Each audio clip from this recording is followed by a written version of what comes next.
হরে কৃষ্ণ। মোহিনী একাদশীর ব্রত মাহাত্ম্য। কর্মপুরাণে বৈশাখ শুক্লপক্ষের মোহিনী একাদশীর ব্রত মাহাত্ম্য বর্ণনা করা হয়েছে। মহারাজ যুধিষ্ঠির বললেন, হে জনার্দন, বৈশাখ শুক্লপক্ষিয়া একাদশীর কি নাম, কি ফল, কি বিধি এ সকল দয়া করে আমার কাছে বর্ণনা করুন। উত্তরে ভগবান শ্রীকৃষ্ণ বললেন, হে ধর্মপুত্র, আপনি আমাকে যে প্রশ্ন করেছেন, পূর্বে শ্রী রামচন্দ্র বশিষ্ঠের কাছে এই একই প্রশ্ন করেছিলেন। তিনি জিজ্ঞাসা করেছিলেন, হে মুনিবর, আমি জনক নন্দিনী সীতার বিরহজনিত কারণে বহু দুঃখে আছি, তাই একটি উত্তম ব্রতের কথা আমাকে বলুন, যার দ্বারা সর্বপাপ ক্ষয় হয় ও সর্ব দুঃখ বিনষ্ট হয়। এই কথা শুনে বশিষ্ঠদেব বললেন, হে রামচন্দ্র, তুমি উত্তম প্রশ্ন করেছ। যদিও তোমার নাম গ্রহণেই মানুষ পবিত্র হয়ে থাকে, তবুও লোকের মঙ্গলের জন্য তোমার কাছে সর্বশ্রেষ্ঠ ও পরম পবিত্র একটি ব্রতের কথা বলছি।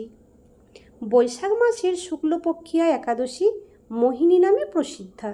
এই ব্রত প্রভাবে মানুষের সকল পাপ, দুঃখ ও মোহজাল অচিরেই বিনষ্ট হয়।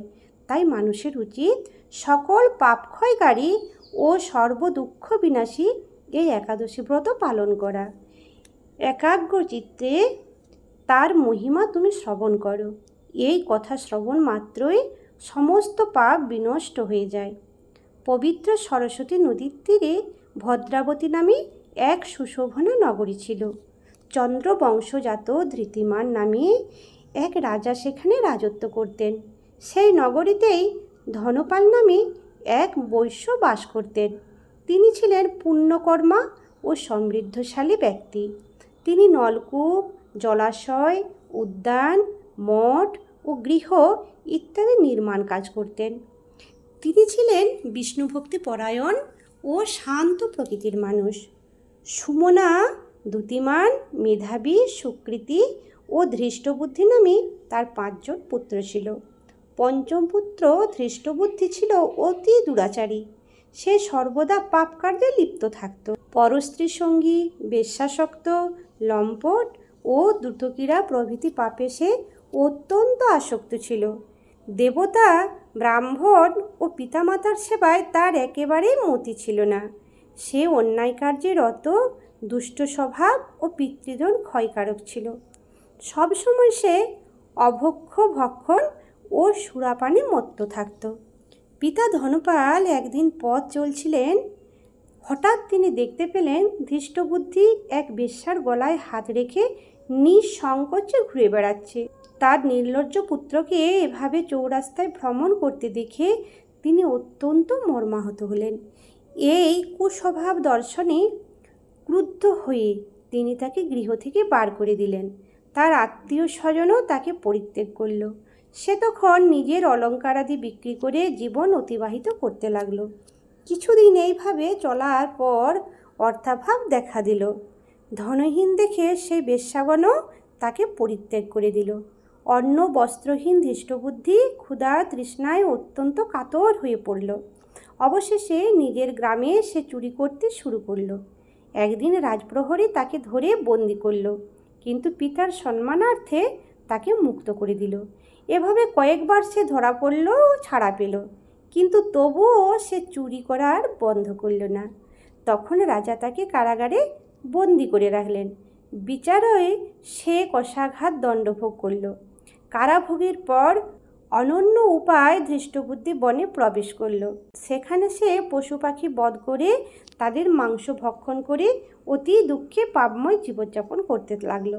দুষ্কর্মের ফলে কেউ কখনো সুখী হতে পারে না, তাই সে ধৃষ্টবুদ্ধি দিবারাত্রি দুঃখ সুখে জর্জরিত হলো। এভাবে অনেক দিন অতিবাহিত হলো। কোন পুণ্যফলে সহসা একদিন সে কৌণ্ডিন্য ঋষির আশ্রমে উপস্থিত হলো। বৈশাখ মাসে ঋষিবর গঙ্গা স্নান করে আশ্রমের দিকে প্রত্যাবর্তন করছিলেন। সকল ধৃষ্টবুদ্ধি তার সম্মুখে উপস্থিত হলো। ঘটনাক্রমে ঋষির বস্ত্র হতে এক বিন্দু জল তার গায়ে পড়ল। সেই জলস্পর্শে তার সমস্ত পাপ দূর হলো। হঠাৎ তার শুভবুদ্ধির উদয় হলো। ঋষির সামনে সে কৃতাঞ্জলি পুটে প্রার্থনা করতে লাগলো যে হে ঋষিশ্রেষ্ঠ, যে পুণ্য প্রভাবে আমি এই ভীষণ দুঃখ যন্ত্রণা থেকে মুক্তি লাভ করতে পারি তা কৃপা করে আমাকে বলুন।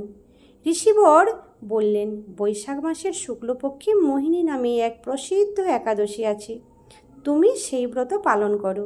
এই ব্রতের ফলে মানুষের বহু জন্মজর্জিত পর্বত পরিমাণ পাপরাশিও ক্ষয় হয়ে থাকে। মহামুনি বশিষ্ঠ বললেন। কন্যেন ঋষি উপদেশ শ্রবণ করে প্রসন্ন চিত্তে দৃষ্টবুদ্ধি সেই ব্রত পালন করল। হে মহারাজ রামচন্দ্র, এই ব্রত পালনে সে নিষ্পাপ হলো, দিব্য দেহ লাভ করল। অবশেষে গরুড়ে আরোহণ করে সকল প্রকার উপদ্রব্যহীন বৈকুণ্ঠ ধামে গমন করল। হে রাজন, ত্রিলোকে মোহিনী ব্রত থেকে আর শ্রেষ্ঠ ব্রত নেই। যজ্ঞ, তীর্থস্থান, দান ইত্যাদি কোনো পুণ্যকর্মই এই ব্রতের সমান নয়। এই ব্রত কথা শ্রবণ কীর্তনের সহস্র গোদানের ফল লাভ হয়। হরে কৃষ্ণ, রাধে রাধে।